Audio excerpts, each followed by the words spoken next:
is National Pain Awareness Month. And to celebrate, I brought the pain. According to the Schmidt-Sting Pain Index, a wasp sting feels caustic and burning with a distinctly bitter aftertaste, a 3.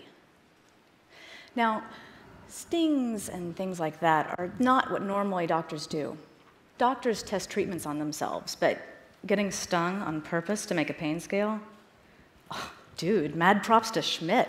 He said a yellow jacket feels hot and smoky, almost irreverent pain, but a 2. I mean, clearly, all the scale tells us is how stings feel to Schmidt. We're learning that pain feels different to different people. Redheads experience more pain. Women actually need higher dosing to achieve the same pain relief. Pain is personal. In order for patients to rank their own pain, in 1983, Wong and Baker published this scale that doctors use. Blogger Ali Brosh suggested that this scale may be more accurate for patients to use. I mean, when we get the intensity of pain, caregivers are great at treating it. Fractures, being mauled by a bear. But small pains that don't bother caregivers are often systematically ignored.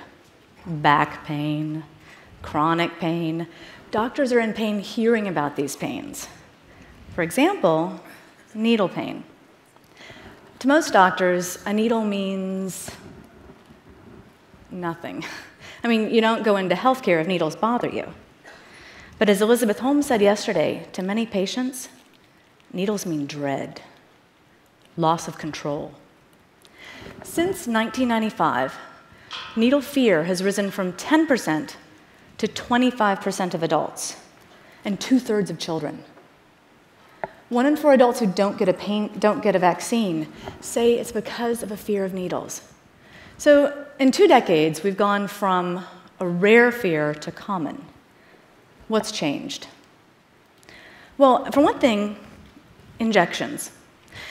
If you're born before 1983, you got at most 6 vaccines and you were too young to remember.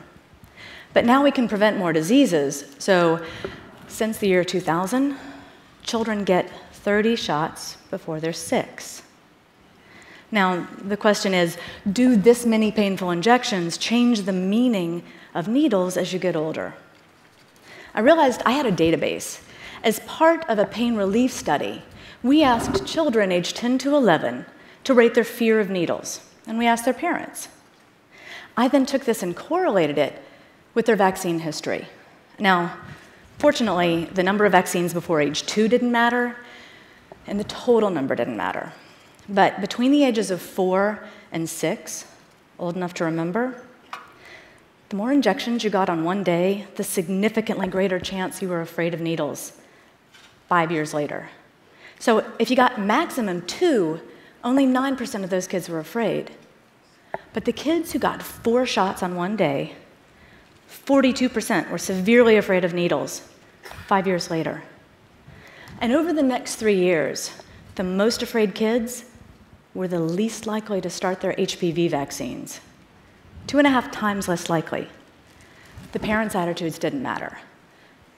The kids who were persistently afraid of needles had health consequences. Kids who are afraid of needles grow up to be adults who don't get flu shots, or start insulin when they need it, or donate blood.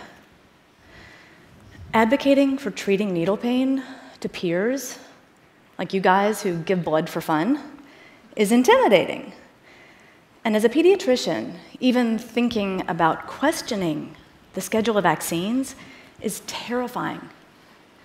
But scientists do brave and daring things to help their patients. And if we can take the pain of long hours and getting stung to make a pain scale, once we're aware that needle pain matters, we can dare to talk about treating it. Happy Pain Awareness Month.